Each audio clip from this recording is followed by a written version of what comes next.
Right now, communities in Hot Springs fighting for renter rights. Coming up, while they're pushing back against a new ordinance now in place. Plus, the Jamaican Islands are under a severe threat.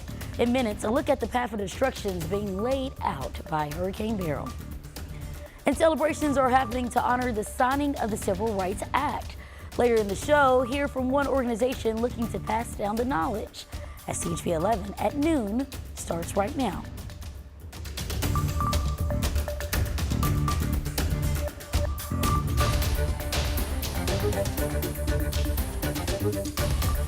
We start the hour with breaking news near Camden, where officials are saying General Dynamics had an accident or incident involving pyrotechnics, and it's happening at its Ordnance and Technical Systems facility. The company works together with the U.S. military and its allies. We just learned that this happened shortly after 8 o'clock this morning. Right now, we know 2 people are hurt and 1 other is missing. Our crews are heading to the scene at this moment, and we'll keep you updated at THV11.com. Now, a rough start to the afternoon as the state is under an excessive heat warning. Thank you for trusting us. I'm Jurnee Taylor. And I'm meteorologist Nathan Scott. Nathan, what should we expect today? I know we just talked about that excessive heat warning. Should we just stay inside? I know have you a lot walked of people, outside? I have not been outside, actually. That's the problem. You will walk outside and you'll walk right back inside because as soon as you go outside, you just get drained. Energy, that heat just smacks you in the face. I mean, look at this. It's noon and it already feels like 113 right now in the capital city. It feels like 113 in Arkadelphia, more than the same in Pine Bluff, 103 as it feels like in Russellville. So everybody's just baking out there. It's the Amazon rainforest, ladies and gentlemen, for the most part. Temperatures into the mid-90s across the area, 93 in Searcy, 94 in Arkadelphia, 94 in Monticello. So yes, we do have that excessive heat warning in effect for pretty much all of Arkansas, just because it feels like numbers. The combination of the heat and the humidity will make it feel like 110 to maybe as high as 118 in some locations. And that excessive heat warning continues not only for today, but also into your 4th of July. So there you see, max heat indices will be 110 to 115, and we'll do it again on 4th of July. There is some heat relief on the way, Jurnee. I'll let you know when that arrives coming up. All right, Nathan, thank you. This afternoon, people in Hot Springs are responding to a new set of rules meant to make renting less of a burden for some tenants in response to repeated complaints of unpleasant living conditions. The city council decided it was time for property owners to follow more strict guidelines by forcing them to ensure all units are equipped with anything from hot water to electricity. But now people are upset after realizing there was no mention of having proper air conditioning. Come on, we all go home, we ride our cars, we have AC. There's people out there that it's hard enough for them to make rent. And then you're going to tell them they're going to pay more to have AC. That's not fair. This is happening in Hot Springs.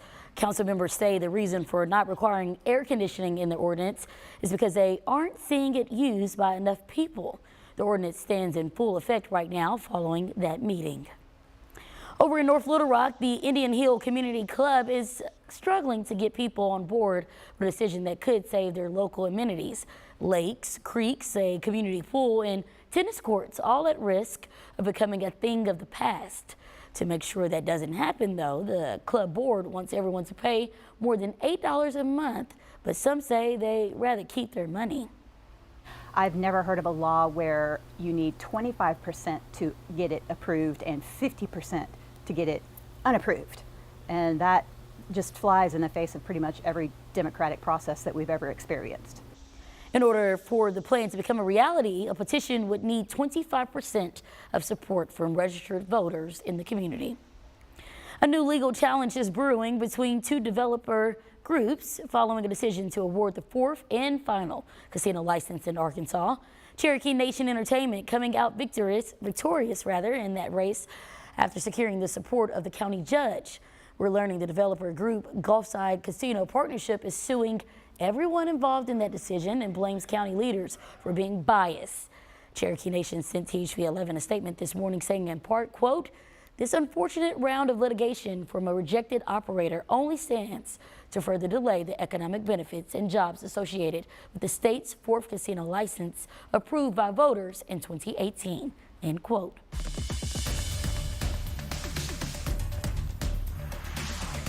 Well, we now know the fate of the person responsible for killing a former Pine Bluff urban renewal official. According to the Jefferson County prosecutor, we now know that the person behind the trigger will not face charges. We're learning this after a new report revealed Maurice Taggart shot his son first, and that's when Justice Taggart used that same gun to fire back, killing his father. An Arkansas man is out on bond and facing felony charges from his actions during the January 6th overtaking of the U.S. Capitol. The FBI arrested David Michael Camden earlier this week in Fayetteville. He is due before a federal judge on Zoom in the coming days on July 11th. And in Little Rock, another man is pleading guilty in a separate case related to that same day. This time, 73-year-old Daniel Hatcher is the man seen on camera being disruptive during the riot. He now faces a number of charges which could end with him doing time in prison, being on probation, and even a $5,000 fine.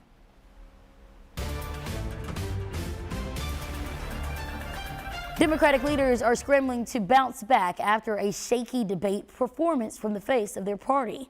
Skylar Henry is in Washington as shifting polls bring down new pressure on the White House. The Biden-Harris campaign insisted Wednesday that polls show a steady race amid fallout from President Biden's poor debate performance. Joe Biden is our nominee. We beat Trump once, and we're going to beat him again, period. A new CBS News poll conducted after Thursday's debate shows the presumptive nominees still functionally tied nationally, but a shift towards former President Trump. The previous poll had President Biden leading slightly and also with an edge in battleground states. Biden is now behind, though still within the margin of error. The president cannot make the kind of effort that we need in these closing days to prevent Trump and his gang from taking over. On Tuesday, Texas Congressman Lloyd Doggett became the first Democratic lawmaker to publicly call on Biden to step aside following the debate debacle.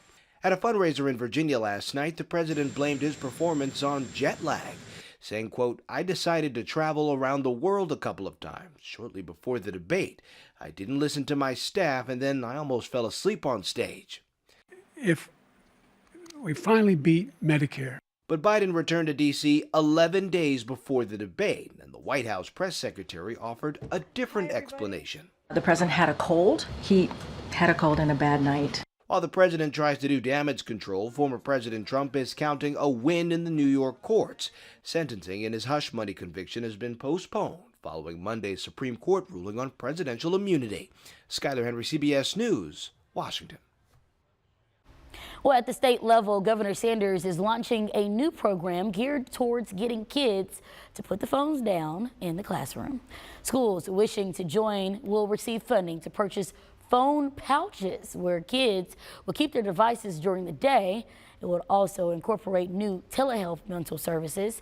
Both the governor and Education Secretary Jacob Oliva say all this is based on direct recommendation from superintendents statewide.